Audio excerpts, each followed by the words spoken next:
Icon star Allu Arjun డబ్బు విషయంలో పిసినారి. ఇది ఎవరో చెప్పింది కాదు, ఆయనే స్వయంగా బాలయ్య అన్స్టాపబుల్లో చెప్పారు. నేను డబ్బు విషయంలో చాలా క్యాలిక్యులేటెడ్గా ఉంటాను. నా దగ్గర 100 కోట్లున్నా సరే 10 రూపాయల బిస్కెట్ ప్యాకెట్ను నేను 10 రూపాయలకే కొంటాను. నాకు డబ్బు చాలా విలువైనది, నేను చాలా జాగ్రత్తగా ఖర్చు పెడతాను అన్నాడు. అది నిజమే అని తెలుస్తోంది. ఎందుకంటే నాకు డబ్బు విషయం కాదు, నేను ఎంత కావాలంటే అంత ఇస్తానన్న రేంజ్లో చెప్పాడు అర్జున్. అంతేకాదు తండ్రి అరవింద్ కూడా బాధిత కుటుంబానికి డబ్బు ప్రకటించామన్నాడు. కానీ ఇప్పుడు డబ్బు ప్రస్తావన ఎందుకన్నాడు? ఇక చిన్నారికి సాయం చేసేందుకు నేను నిర్మాతలు దర్శకుడు కలిసి ముగ్గురం వాటాలు వేసుకుని సాయం చేద్దామనుకుంటున్నాం. 1 కోటి రూపాయలైనా ట్రస్ట్ ఏర్పాటు చేద్దామనుకుంటున్నామని చెప్పాడు. కానీ రూపాయి కూడా ఇవ్వలేదు అల్లు అర్జున్. మళ్ళీ నాకు ఫ్యాన్స్ అంటే ప్రాణమని చెబుతాడు. కానీ చిన్నారి అభిమాని చావు బ్రతుకుల్లో ఉంటే పట్టించుకోలేదు. ఆ చిన్నారి తల్లి చనిపోయినా మాటలే చెప్పాడు, సాయం వరకు వెళ్ళలేదు. ఇక సీఎం విమర్శలతో పాటు పోలీసులు అల్లు అర్జున్ చేసిన తప్పిదాలను వీడియోలతో సహా నిరూపించడంతో నాలుగు ఖర్చుకున్నారు. హీరో అల్లు అర్జున్కు కాలు విరిగిందా, కన్నుపోయిందా, కిడ్నీలు పాడయ్యాయా అని సీఎం రేవంత్ రెడ్డి ఫైర్ అయ్యారు.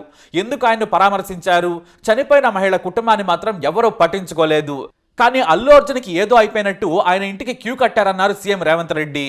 ఇక సోషల్ మీడియాలో కూడా తీవ్ర విమర్శలు రావడంతో సినిమా నటులు, నిర్మాతలు చిన్నారి శ్రీతేజ్ కుటుంబాన్ని పరామర్శించేందుకు క్యూ కట్టారు. చివరకు మంత్రి కోమటిరెడ్డి సమక్షంలో మైత్రి మూవీస్ నిర్మాతలు 50 లక్షల ఆర్థిక సాయాన్ని అందించారు.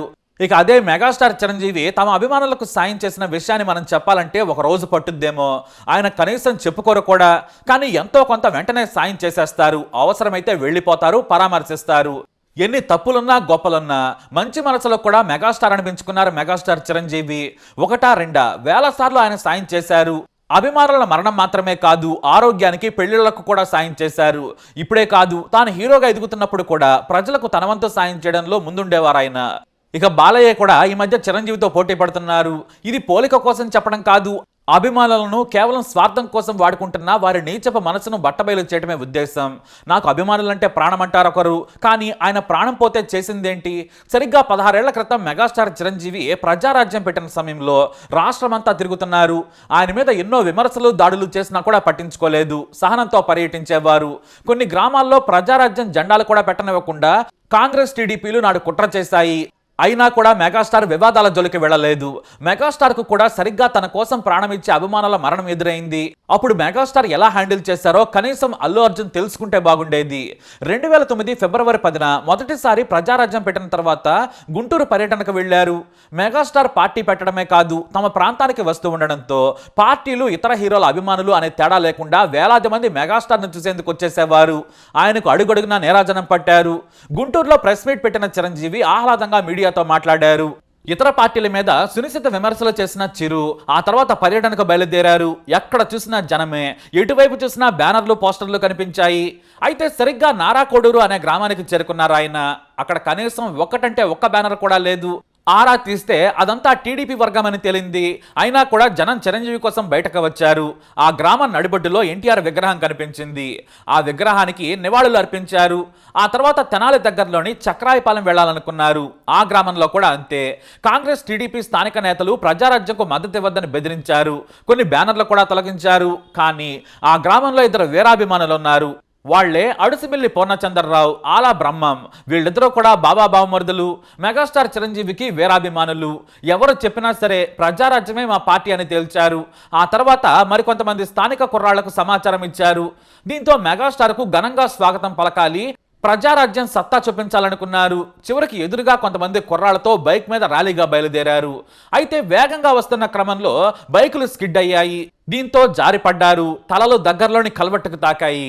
అంతే, పాపం ఇద్దరు అక్కడికక్కడే మరణించారు. ఈ విషయాన్ని అంత హోరులో కూడా టీవీలను చూసిన కొంతమంది మెగాస్టార్ చెవిలో చెప్పారు. ఆయన వెంటనే మైకులో విషయం చెప్పారు. నా కోసం వస్తున్న అభిమానులు ప్రాణాలు కోల్పోయారు. నా గెలుపును చూడాలనుకున్న వారు చనిపోయారు. వారి కుటుంబాలు కన్నీళ్లతో ఉన్నాయి. నేను వారి కన్నీళ్లను చూస్తూ ప్రచారం చేయలేను అని వెంటనే రోడ్ షో రద్దు చేశారు. సరాసరి గ్రామానికి చేరుకున్నారు.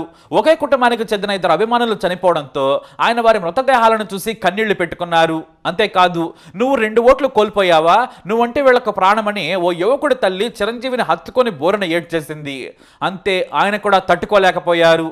మీ కుటుంబానికి నేను అండగా ఉంటాను, మీరు బాధపడద్దు, ధైర్యంగా ఉండమని ఓదార్చారు. తన పార్టీ నాయకులకు చెప్పి దగ్గరుండి అంత్యక్రియలు చేయించారు. అంతేకాదు వారం రోజుల తర్వాత చిరంజీవి సోదరుడు నాగబాబు వారి కుటుంబాన్ని స్వయంగా కలిసి ఆర్థిక సాయం చేశారు. ఏ కష్టం వచ్చినా మేమున్నామని ధైర్యం చెప్పారు నాగబాబు. అయితే చిరంజీవికి అభిమానుల విలువ తెలుసు, వారి వల్లనే తాను ఎదిగానని బలంగా నమ్మారు, ఇప్పటికీ నమ్ముతారు. అందుకే తన వంతు సాయంగా చేస్తుంటారు ఆయన. చిన్నప్పటి నుంచి కష్టపడుతూ వచ్చిన ఆయనకు కష్టాలు బాగా తెలుసు. అందుకే తన అభిమానులకు ఎప్పుడూ తన వంతు సాయం చేస్తూ ఉంటారు. మరి అల్లు అర్జున్ తన మామ మెగాస్టార్ని చూసి నేర్చుకోవాలి. కేవలం డాన్సులు మాత్రమే కాదు, వ్యక్తిత్వం కూడా నేర్చుకోవాలి. అభిమానికి కష్టం వస్తే ఎలా స్పందించాలో నేర్చుకుంటే నేడు ఈ పరిస్థితి వచ్చేది కాదు. అంతెందుకు, రామ్ చరణ్ను చూసైనా నేర్చుకోవాల్సింది. సరిగ్గా ఇలాంటి ఘటనే రామ్ చరణ్కు కూడా ఎదురైంది. కాకపోతే అక్కడ రామ్ చరణ్ తన అభిమాన వృత్తికి కారణం కాదు, కానీ తన సినిమా అదే గోవిందుడు అందరవాడేలే. కర్నూలు జిల్లా ఎమ్మికనూరులో సినిమా విడుదలైన మొదటి రోజు అభిమానులు థియేటర్లకు పోటెత్తారు. ఆ క్రమంలోనే టికెట్ల కోసం తొక్కిసలాట జరిగింది. దీంతో రామ్ చరణ్ అభిమాని కన్నయ్య అక్కడికక్కడే ఊపిరాడక చనిపోయాడు. అతని కుటుంబ సభ్యులు కన్నీటి పర్యంతమయ్యారు. ఈ విషయం తెలిసిన రామ్ చరణ్ తన అభిమాని కుటుంబ సభ్యులతో మాట్లాడారు. ఆ వెంటనే 2 లక్షల రూపాయలను వారికి పంపించారు ఆయన. ఇది అభిమానులపై ఉండే నిజమైన ప్రేమ. ఇది గొప్ప సాయం కాదు, కనీసం స్పందించే గుణం ఉండాలి. కానీ మాటల వరకే అభిమానులను వాడుకుంటాను, వారిని దోచుకుంటానంటే మాత్రం అది కుదరని పని. ఇప్పుడు అల్లు అర్జున్ పరువు పోయింది. ఇది మాత్రమే కాదు, తానంటే పడి చచ్చే ఓ వీరాభిమాని క్యాన్సర్తో పోరాడుతున్నాడని తెలిసి చిరంజీవి వెంటనే స్పందించారు. విశాఖ జిల్లాకు చెందిన అభిమాని వెంకట పేదవాడు. అతని గురించి అఖిల భారత చిరంజీవి యువత అధ్యక్షులు మెగాస్టార్ దృష్టికి తీసుకెళ్లారు. పేదింటి అభిమాని సార్, వాళ్ళ దగ్గర కనీసం మందులు కొనడానికి కూడా డబ్బులు లేవు, ఆస్తులు అమ్ముకున్నారని చెప్పారు. అంతే, ఆయన వెంటనే వెంకటేష్తో మాట్లాడారు. నువ్వు ధైర్యంగా ఉండు, క్యాన్సర్ను జయించు, డబ్బు సంగతి నేను చూసుకుంటానని చెప్పారు చిరంజీవి. ఆ వెంటనే హైదరాబాద్కు వెంకటేష్ను తరలించి చికిత్స అందేలా చేశారు. 1 లక్ష రూపాయలను కూడా ఖర్చు చేశారు. అంతెందుకు, మానుకోటకు చెందిన భువనగిరి శేఖర్ చిన్నప్పటి నుంచి మెగాస్టార్కు వీరాభిమాని. చిరంజీవి సినిమా రిలీజ్ అయిందంటే చాలు పరిగెత్తికెళ్లిపోయేవారు. చిరు వ్యాపారం చేసుకుంటూ జీవనం సాగిస్తున్న ఆయన తన పెద్ద కూతురు పెళ్లి చేస్తున్నారని తెలుసుకున్నారు చిరంజీవి. వెంటనే ఫోన్లో మాట్లాడి 1 లక్ష రూపాయల చెక్కును పంపించేశారు. తన అభిమానులను కుటుంబ సభ్యులుగా చూసుకోవడం ఆయనకు తెలుసు. అందుకే ఆయన మెగాస్టార్ అయ్యారు. రాజకీయాలు సినిమాలు పక్కన పెడితే ఫ్యాన్స్ కి కష్టం వస్తే తన వంతుగా ఎంతో కొంత సాయం చేస్తారు. కోట్ల మంది అభిమానులున్న ఆయన తాను ఎదిగేందుకు సాయం చేసిన అభిమానికి ఎంతో కొంత తిరిగి ఇచ్చేయడంలో ఆయన తర్వాత ఎవరైనా. ఏదేమైనా మెగాస్టార్ ఏ విషయంలోనైనా పైనే ఉన్నారు. మరి ఐకాన్ స్టార్ గా పిలిపించుకుంటున్న అల్లు అర్జున్ నేర్చుకోవాలి. ఎప్పుడు ఏది చేయాలో ఖచ్చితంగా తెలుసుకోవాలి. డబ్బు సంపాదించడంలో కూడా మీరు ఎంతో పైనున్నారు. అలాగే మీరు తిరిగి సంపాదించగలరు కూడా. కానీ అభిమానులు ఎక్కడ అలా లేరు. కానీ మీరంటే పడి చచ్చిపోతున్నారు. ఇలాంటి వాళ్ళేమో మీకు కావాలి, మీరేమో వారిని పట్టించుకోరు. తండ్రి అల్లు అరవింద్ కూడా డబ్బు విషయంలో మహా పిసినారి అని పేరు. కానీ తండ్రిని మించిన తనయుడిగా పేరు తెచ్చుకున్నాడు బన్నీ అని అంటున్నారు. మరి మీరేమంటారు? మీ అభిప్రాయాన్ని కమెంట్ ద్వారా తెలియజేయండి. వీడియో అప్డేట్స్ కోసం మై ఛానల్ ఫాలో అవ్వండి, అలాగే తప్పకుండా సబ్స్క్రైబ్ చేసుకోండి.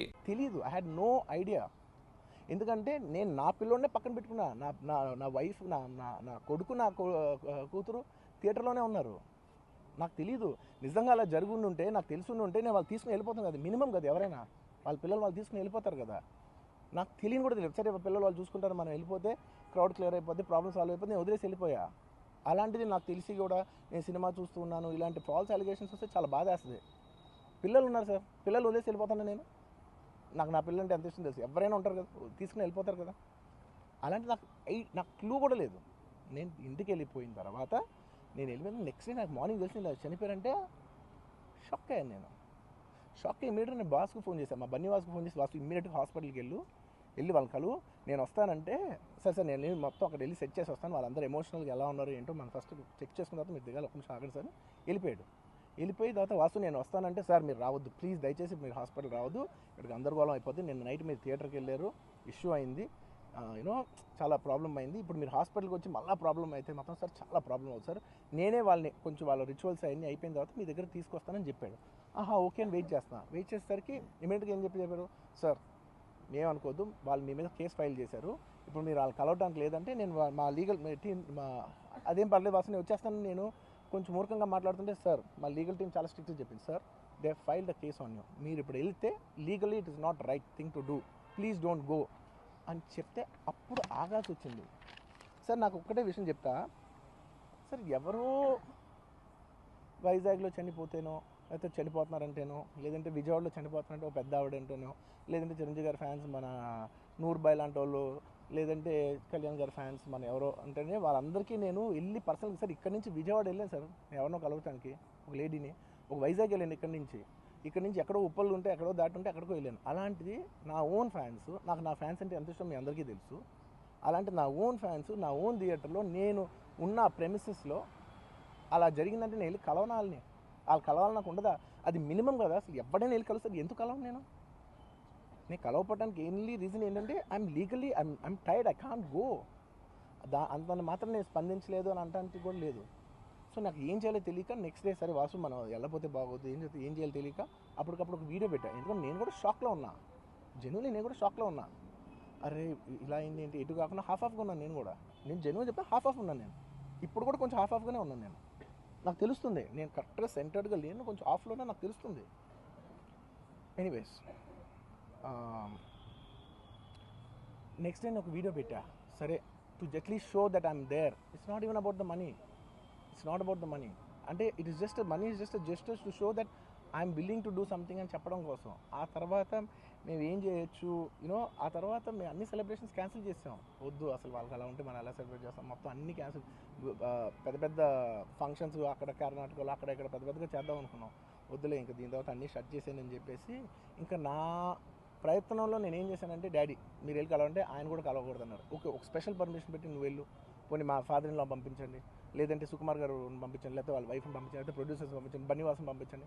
ఇలా ఎప్పటికప్పుడు అప్డేట్ తెచ్చుకుంటున్నాను to know what is happening with the kid. అంతే తప్ప నేను అసలు ఏం కేర్ చేయట్లేదు.